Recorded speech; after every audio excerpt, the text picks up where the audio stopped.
Powered by the Eichholz Law Firm and Wjbf, the foundation repair experts. The Very Vera Show, Thursdays at 12:30 on News Channel 6. Book direct flights to Washington, D.C. at flyags.com.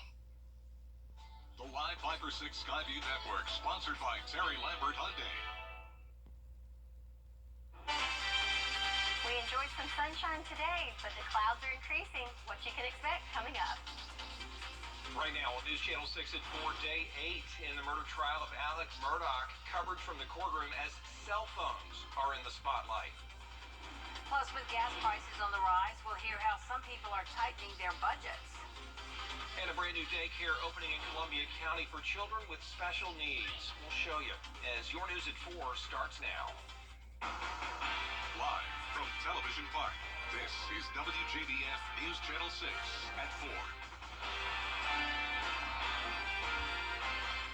Hey everybody, I'm Brad Means. And I'm Jenny Montgomery. Thank you for joining us. Coverage you can count on begins with a Hephzibah man dead after an overnight shooting in Augusta. Here's what we know so far. Richmond County deputies got a call to the Sullivan Road, Hollis Road area about 2:45 a.m. When they got there, they found a male victim. He had been shot at least once, and since then the victim has been identified. He's 29-year-old Theodis Hassan II. No information on any suspects at this time. The investigation continues, and you can count on News Channel 6 to update you as we get more information. An Allendale County parent is speaking out after she says her teenage son was assaulted at school. It happened at Allendale Fairfax Middle School on January 25th. According to an incident report, 2 students fought 13-year-old Xavion Rivers in a school bathroom. Video provided to News Channel 6 shows as they were talking in the restroom, one of them started hitting Xavion. Another then joined in. He was able to use his cell phone to dial 911. I'm disappointed. I'm sad. There's not really a word because anger doesn't even begin to explain how I feel. That child ran at my son as if he was a standing target. And when you look in the video, my son is standing there. He doesn't know what to do. Green told Aiken Bureau Chief Sean Cabbage-Stalk that while Xavion wants to return to school, she's keeping him out until further notice. In Walterboro, state prosecutors lay out cell phone data in the double murder trial of Alec Murdaugh. The former South Carolina attorney is charged with murdering his wife and son. Jason Raven has more. The prosecution said this cell phone evidence would be crucial in their case against Alec Murdaugh. Now, data analyzed from Paul, Maggie, and Alex's phones all show their movements and conversations the night of the murders. And the jury was also shown a video from Paul's phone. Now, this was taken by Paul around 8:44 the night of the murders. And this was played for jurors. The prosecution had witnesses say you can hear 3 voices in this clip. Yes.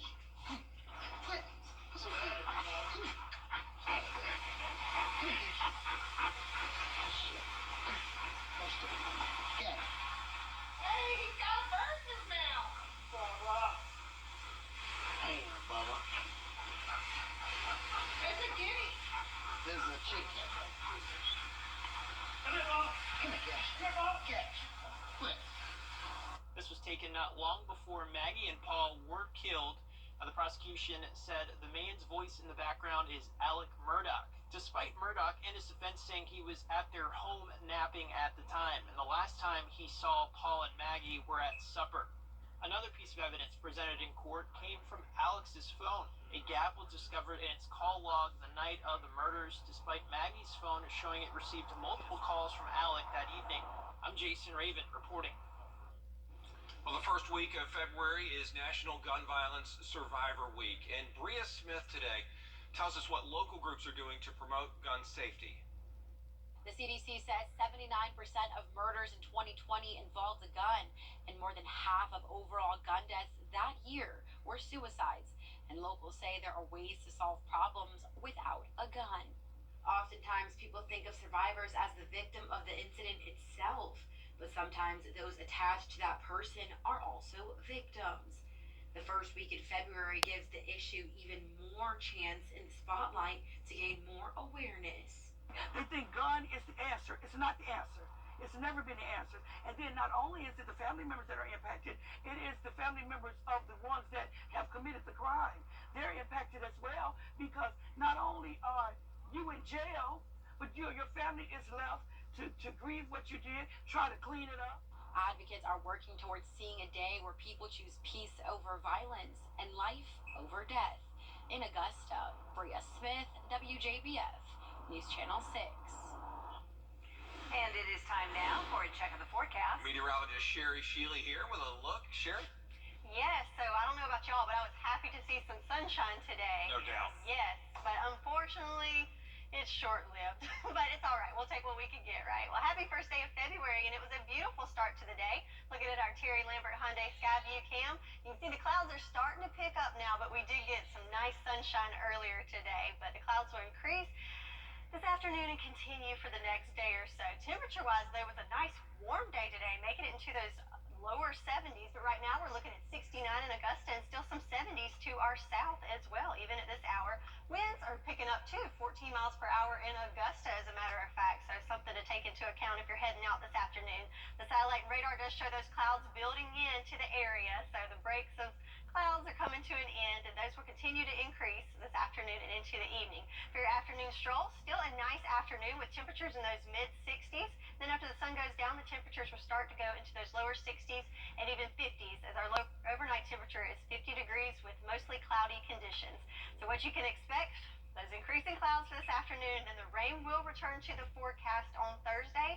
Some light showers in the early hours, but mainly heavy showers in the afternoon. All the details of the timing of the rain tomorrow and what you can expect for your weekend coming up. Back to y'all. All right, thank you so much, Sherry. Augusta City leaders play hurry up and wait when it comes to applying to be the county ambulance zone provider. Commissioners are due to get proposals back from ambulance companies on February 6th, just 3 days before a called meeting to vote on an ambulance contract. That contract is needed because without it, the city will not be considered to get the ambulance zone. But the deadline for application is February 10th. That leaves commissioners only 1 day to review the contract. We do run the risk of not accepting that contract and not getting the zone. There's the risk of that. That's why if we don't have a majority vote on the 9th, it's going to be a long day. But I'm confident that I think we'll be able to come to a solution to get somebody in place and also have the ability for us to apply for the zone on the 10th. Mayor Johnson says the cost of any subsidy the city would spend is something that will have to be negotiated before commissioners vote next week. You may have noticed that gas prices in the area are going up again, making money tighter than usual for a lot of people, no question. Hannah Latier spoke with companies and drivers about how they're cutting back.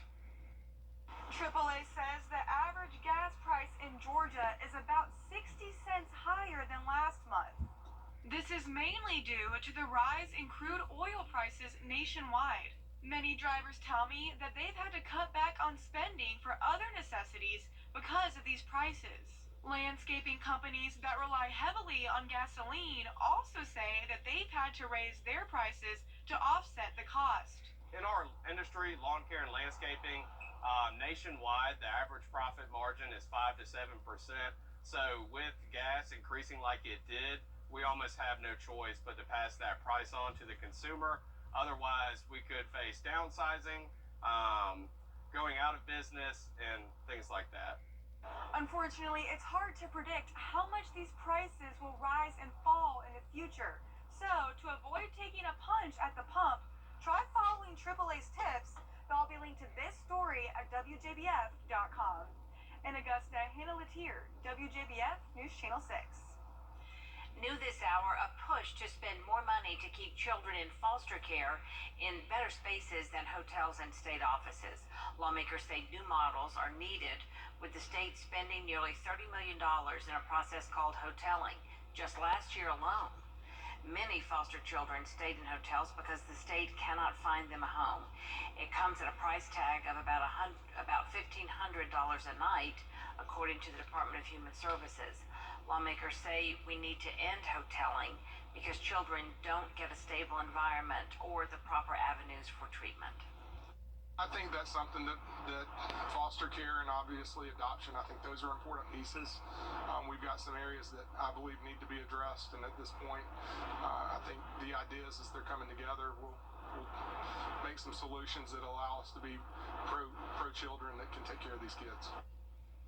To adopt in Georgia, you have to be a resident and you have to be at least 21 years old and be 10 years older than the child.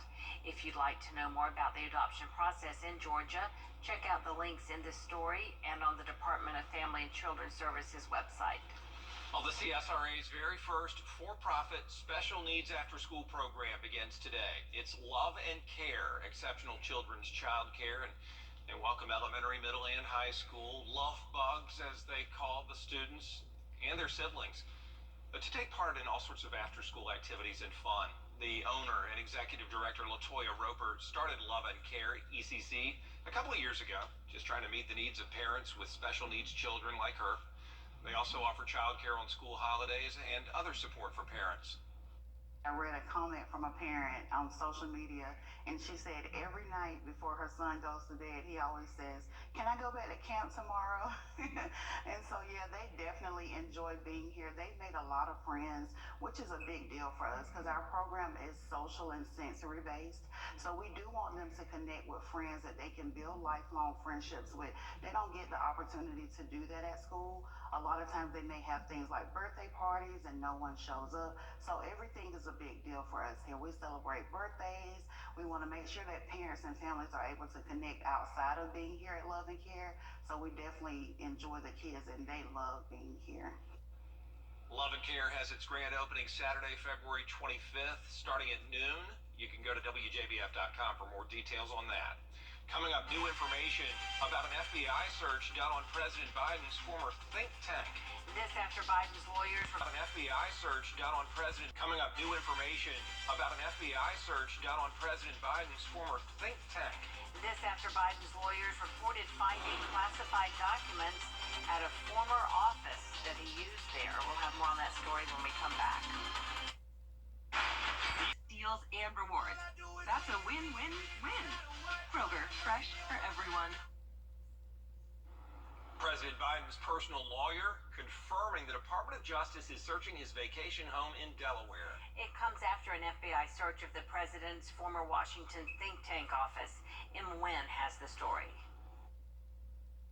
Today, FBI agents executing a planned search of President Biden's vacation home in Rehoboth, Delaware. The president's personal lawyer, Bob Bauer, confirming the search is a, quote, further step in a thorough and timely DOJ process we will continue to fully support and facilitate.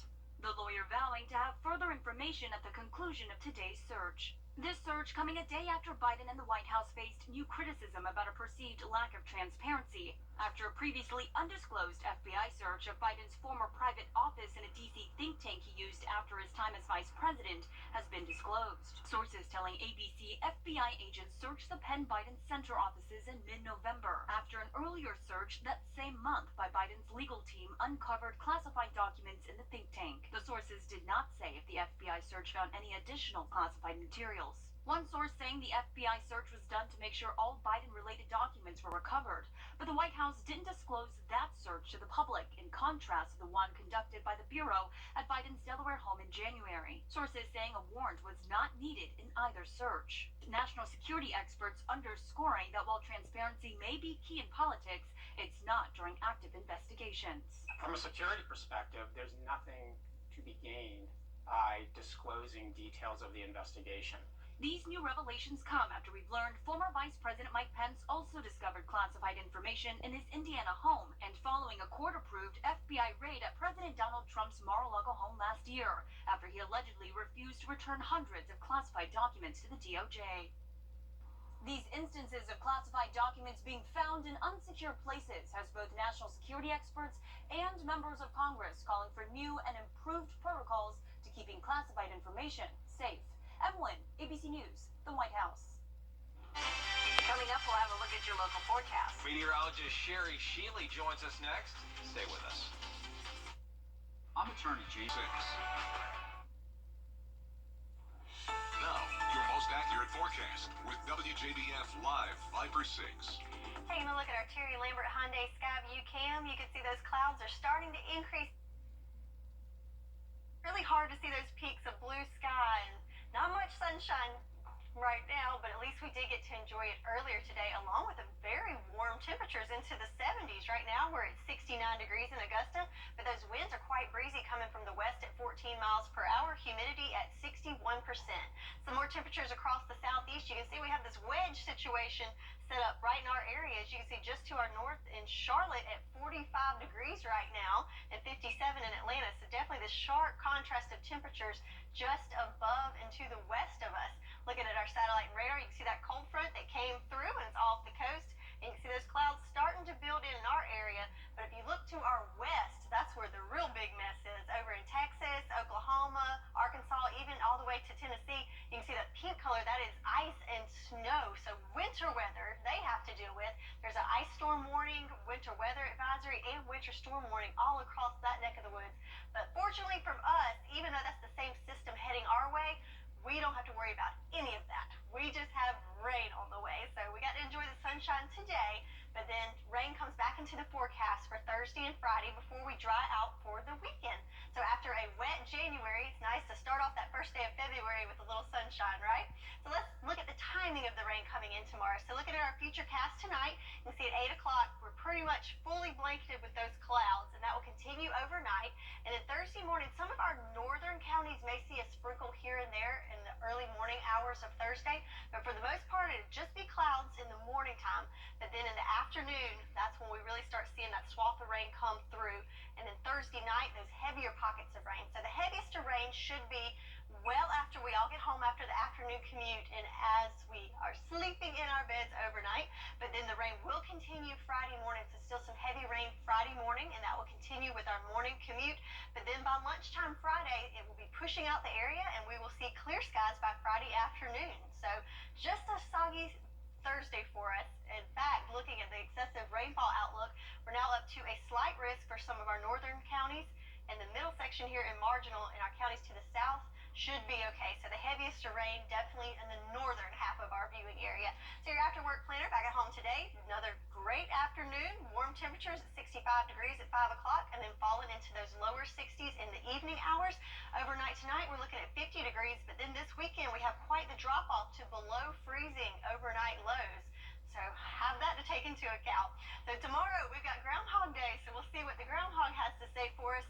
But I say tomorrow you better have those umbrellas handy as we're looking at a good chance of rain and definitely heavier downpours later tomorrow afternoon and evening. All right, thank you, Sherry. Appreciate it. Coming up, a father keeps hearing some sort of ring coming from what he thinks is his doorbell. He's just not sure why. But his 6-year-old son may have the answer. We've got the story when we come back.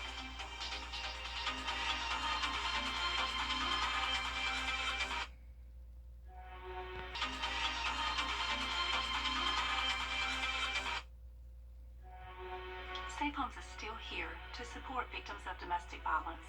Times of uncertainty can often exasperate an already abusive relationship. And we want you to know that we are still here to provide shelter for you and your children, provide counseling, assistance with protective orders, and more.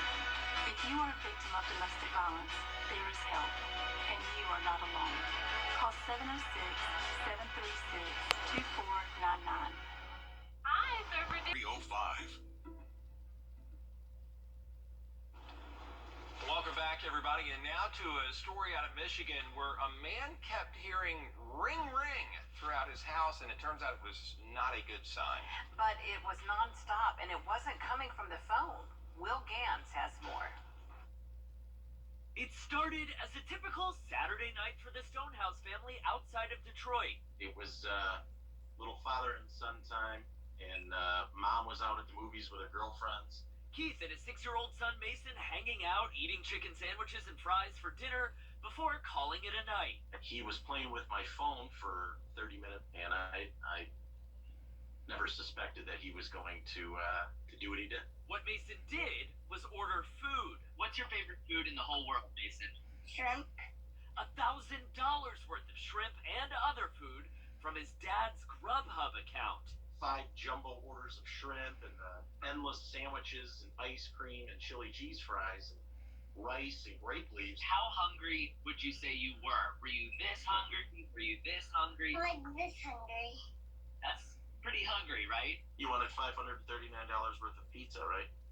Yeah. Dad wrote off the first couple of deliveries because his wife Kristen runs a bakery out of their home. But then The doorbell continuously rang over and over again. It was just nonstop. the execution of Mason's late night snack attack, flawless. 5-minute span, he had ordered food from every restaurant in town. There was only one refund option. We had to open up his piggy bank and take the money out and explain that this $20 bill covers some sandwiches and this $20 bill covers chili cheese fries. I had 1 cent left. The Stonehouse family delivering a ready-to-eat lesson for parents everywhere. You think your kid's not going to do it. You think, well, he's just going to go to the app that he always goes to, and you have no idea. Keith says the Stonehouses are now calling themselves the Leftover Family. And luckily, because Mom runs that bakery, they have 4 refrigerators that really come in handy, especially these last few days. Will Gans, ABC News, New York. Wow, an unexpected $1,000 bill. Yeah, it made the kid pay for it, too. Dad doesn't play.